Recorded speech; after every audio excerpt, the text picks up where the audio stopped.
স্টুডেন্টসরা পলিটেকনিকের মাধ্যমে ডিপ্লোমাতে ভর্তি হতে চাইছো, তাদের যে অনলাইন ফর্ম ফিল আপ সেটা শুরু হতে চলেছে ফেব্রুয়ারি মাসের শেষ সপ্তাহ থেকে মার্চ মাসের প্রথম সপ্তাহের মধ্যে। এমনটাই কাউন্সিলের তরফ থেকে কিন্তু জানানো হচ্ছে যে ফেব্রুয়ারি মাসের শেষ সপ্তাহ থেকে মোটামুটি মার্চ মাসের প্রথম সপ্তাহে তোমাদের এই যে অনলাইন আবেদন সেটা শুরু হতে চলেছে।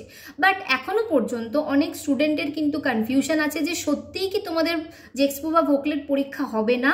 তার কারণ গুগলে কিন্তু এখনো পর্যন্ত তোমাদের দেখাচ্ছে, যেহেতু এতদিন হয়ে এসেছে তো সেটা কিন্তু এখনো পর্যন্ত আপডেট হয়নি এবং তোমাদের সেখানে শো করছে যে তোমাদের কিন্তু পরীক্ষা হবে বা পরীক্ষার ডেটও দেখাচ্ছে। এটা কিন্তু অনেকেই তোমরা আমার সাথে কমেন্টে লিখেছো এবং টেলিগ্রামেও মেসেজ করেছো।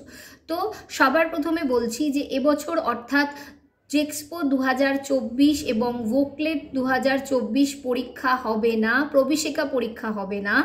মাধ্যমিকের নম্বর দেখে তোমাদের জেক্সপোতে ভর্তি, অর্থাৎ যদি কোনো স্টুডেন্ট মাধ্যমিক পাশ করে থাকো তাহলে সেক্ষেত্রে সেই স্টুডেন্ট কিন্তু জেক্সপো অর্থাৎ পলিটেকনিকের প্রথম বর্ষে তোমরা ভর্তি হতে পারবে। এবং যে সমস্ত স্টুডেন্টসরা ভোকেশনাল নিয়ে উচ্চ মাধ্যমিক পাশ করেছো বা যাদের সায়েন্স আছে বা তোমাদের ম্যাথ, ফিজিক্স, কেমিস্ট্রি এই সমস্ত সাবজেক্টসগুলো আছে তোমাদের এইচএসে, এবং যে সমস্ত স্টুডেন্টসরা আইটিআই পাস আউট করেছো তারা কিন্তু এটাতে আবেদন করতে পারবে। এবার যে সমস্ত স্টুডেন্টসরা অর্থাৎ যারা আইটিআই অ্যাপিয়ারিং ক্যান্ডিডেট আছে তাদের রেজাল্ট যদি এই যে কাউন্সেলিং প্রসেস তার আগে বেরিয়ে যায় তাহলে কিন্তু তোমরাও অংশগ্রহণ করতে পারবে। কাউন্সিলের তরফ থেকে কিন্তু এটা জানানো হয়েছে যে যতক্ষণ পর্যন্ত না মাধ্যমিক বা উচ্চ মাধ্যমিকের রেজাল্ট বেরোচ্ছে ততক্ষণ পর্যন্ত কিন্তু তোমাদের এই যে কাউন্সিলিং প্রসেস সেটা শুরু হতে পারবে না।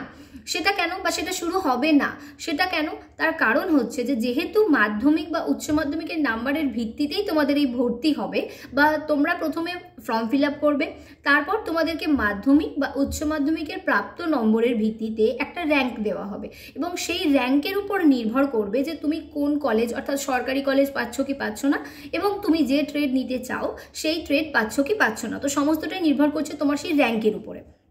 তো যতক্ষণ পর্যন্ত না তোমাদের মাধ্যমিক বা উচ্চ মাধ্যমিকের রেজাল্ট বেরোচ্ছে ততক্ষণ পর্যন্ত কিন্তু তোমাদের এই যে কাউন্সিলিং বা চয়েস ফিলিং প্রক্রিয়া সেটা কিন্তু শুরু হবে না। আগের বছর অর্থাৎ 2023-এ কিন্তু 19শে মে মাধ্যমিকের রেজাল্ট বেরিয়েছিল। তো এবার কখন মাধ্যমিকের রেজাল্ট বেরোবে সেটার উপর নির্ভর করবে যে তোমাদের যে কাউন্সিলিং প্রক্রিয়া বা যে চয়েস ফিলিং প্রক্রিয়া সেটা কবে থেকে শুরু হবে। তো সবার প্রথমে তোমাদের এখন কি করণীয়, সবার প্রথমে তোমাদের যখন অনলাইন ফর্ম ফিল আপ শুরু হবে আমি সেটা ভিডিওর মাধ্যমে তোমাদেরকে দেখিয়ে দেবো যে কিভাবে তোমাদের অনলাইন ফর্ম ফিল আপ করতে হবে। তো তোমরা প্রথমে অনলাইন ফর্ম ফিল আপ করবে এবং যে সমস্ত স্টুডেন্টসরা অনলাইন ফর্ম ফিল আপ করবে তাদের যে মাধ্যমিক বা উচ্চ মাধ্যমিকের নাম্বার সেটার ভিত্তিতে কিন্তু তোমাদেরকে একটা র্যাঙ্ক দেওয়া হবে এবং সেই র্যাঙ্কের এগেনস্টেই কিন্তু তুমি চান্স পাচ্ছ কি পাচ্ছ না, অর্থাৎ গভর্নমেন্ট কলেজ এবং তুমি যে ট্রেড নিতে চাইছো সেখানে চান্স পাচ্ছ কি পাচ্ছ না সেটা দেখা হবে। এবার সেটার জন্য তোমাদেরকে কি করতে হয়, চয়েস ফিলিং করতে হয়। অর্থাৎ ধরে নাও তুমি 10টা কলেজে আবেদন করছো, এবার এখানে অনেকের প্রশ্ন থাকে যে কতগুলো, একের বেশি কলেজে কি আবেদন করা যায় বা একের বেশি ট্রেডে কি আবেদন করা যায়? হ্যাঁ, ডেফিনেটলি করা যায়। তুমি যদি চাও 10টা, 20টা, 30টা যতগুলো ইচ্ছা কলেজ এবং যতগুলো ইচ্ছা ট্রেড অর্থাৎ মেকানিক্যাল, সিভিল, ইলেকট্রিক্যাল সমস্ত ট্রেডই কিন্তু তুমি তোমার চয়েস ফিলিংয়ের মধ্যে রাখতে পারো। তবে চয়েস ফিলিংটা দেখা কিভাবে হবে, প্রথম থেকে অর্থাৎ উপর থেকে নিচের দিকে। যদি একটা সহজ উদাহরণ দিয়ে বলি, তোমাকে 10টা খাবারের তুমি নাম সাবমিট করলে, প্রথমে রাখলে বিরিয়ানি, তারপরে রাইস, এভাবে তুমি 10টা ভাত, ডাল এভাবে তুমি সিলেক্ট করলে। তো যখন কাউন্সিলিং হবে তো সবার প্রথমে অর্থাৎ তোমার উপরে যে খাবারটা আছে তোমার যে র্যাঙ্ক সেই অনুযায়ী তোমাকে দেওয়া সম্ভব বা অ্যাভেলেবিলিটি অনুযায়ী তোমাকে দেওয়া সম্ভব কিনা সেটা দেখা হবে। তো আশা করছি ব্যাপারটা বুঝতে পারছো।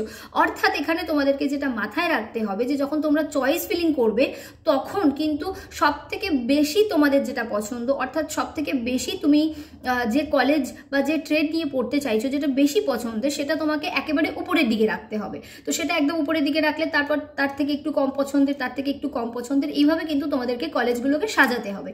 তারপর যেটা হবে তোমাদের এই যে চয়েস ফিলিং সেটাকে তোমরা সাবমিট করবে, সেটার পরে দেখা হবে কাউন্সিলের তরফ থেকে যে কোন কোন স্টুডেন্ট সেটার এগেনস্টে অ্যাপ্লাই করেছে, অর্থাৎ সেম কতজন স্টুডেন্ট সেই কলেজটা চাইছে এবং তার মধ্যে যতগুলো সিট থাকবে এবং যেরকম তোমাদের র্যাঙ্ক থাকবে সেই অনুযায়ী তোমাদেরকে প্রোভাইড করা হবে। এবং কাউন্সিলের তরফ থেকে যেটা জানানো হয়েছে যে টোটাল 354টা পলিটেকনিক কলেজে এবং সিট কিন্তু প্রায় 40,000। তো এই 40,000 সিটের মধ্যে কিন্তু মোটামুটি 24 থেকে 26,000 এরকম কিন্তু ক্যান্ডিডেট এখন এই মুহূর্তে আর কি পলিটেকনিকের ক্যান্ডিডেট আসছে। এর থেকে বেশি পরীক্ষার্থী কিন্তু আসছে না বলে এটা পেপারে একটা পাবলিশ করা হয়েছে। এবং গভর্নমেন্ট কলেজের কিন্তু 80 to 90% সিট ফিল হয়ে যাচ্ছে, যেটা সমস্যা দেখা দিচ্ছে যে প্রাইভেট পলিটেকনিক কলেজের সিট কিন্তু প্রচণ্ড ফাঁকা থেকে যাচ্ছে। তো এজন্য যদি পরীক্ষা ক্যান্সেল করা হয়, যে গভর্নমেন্ট কলেজের 80 to 90% সিট পূরণ হচ্ছে কিন্তু প্রাইভেট কলেজের সিট পূরণ হচ্ছে না বা স্টুডেন্টসরা ভর্তি হচ্ছে না, তো সেটার জন্য যদি প্রবেশিকা পরীক্ষা বন্ধ করা হয়, সেই ব্যাপারটা কতটা যুক্তিসম্মত তোমরা সেটা কমেন্ট সেকশনে জানিও। সো এটা হচ্ছে ব্যাপার। এবং আরও একটা জিনিস যেটা জানানো হয়েছে, কোর ট্রেড অর্থাৎ সিভিল, ইলেকট্রিক্যাল, মেকানিক্যাল, এই সমস্ত যে ট্রেডসগুলো বা সিএসটি বলো বা ইলেকট্রনিক্স বলো, এই সমস্ত ট্রেডগুলো কিন্তু স্টুডেন্টসরা নিচ্ছে। এই সমস্ত যে ট্রেড আছে সেগুলোতে কিন্তু স্টুডেন্টসদের ক্রেজ আছে, বাট অনেক এমন স্টুডেন্ট আছে বা অনেক এমন ট্রেড আছে যেগুলো কিন্তু স্টুডেন্টরা নিচ্ছে না, প্রায় সেখানে স্টুডেন্ট ভর্তিই হচ্ছে না। তো কাউন্সিল সেগুলো চাইছে যে এই যে সমস্ত ট্রেডসগুলো এগুলোও স্টুডেন্টসরা নিক এবং চলুক, ঠিক আছে। বাট এখানে যেটা আমার বক্তব্য বা আমার মনে হয় যে স্টুডেন্টরা সেই সমস্ত ট্রেডই নিতে চাইবে যেখান থেকে যে ট্রেডটা নিলে তাদের ভবিষ্যতে তারা একটা কাজ পেতে পারবে। তার কারণ হচ্ছে আলটিমেটলি দিনের শেষে আমরা একটা জব পাওয়ার জন্যই পড়াশোনা করি। তো সেখান থেকে যদি স্টুডেন্টরা না জানে বা মানে যে ধরে নাও পার্টিকুলার এমন কোনো ট্রেড আছে যেগুলো নিলে তাদের ফিউচার কি কি হতে পারে, সেইগুলো নিয়ে যদি স্টুডেন্টসদেরকে অ্যাওয়্যার করা না হয় তাহলে কিন্তু তারা সেই ট্রেডগুলো কখনোই নেবে না, আজও নিচ্ছে না, পরবর্তীকালেও নেবে না।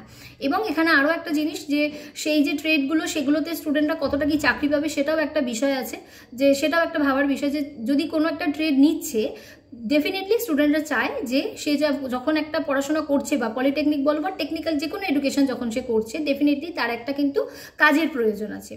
তো তোমরা যারা ভিডিওটা দেখছো তারা কোন ট্রেড নিতে ইচ্ছুক সেটা কমেন্ট সেকশনে জানিও।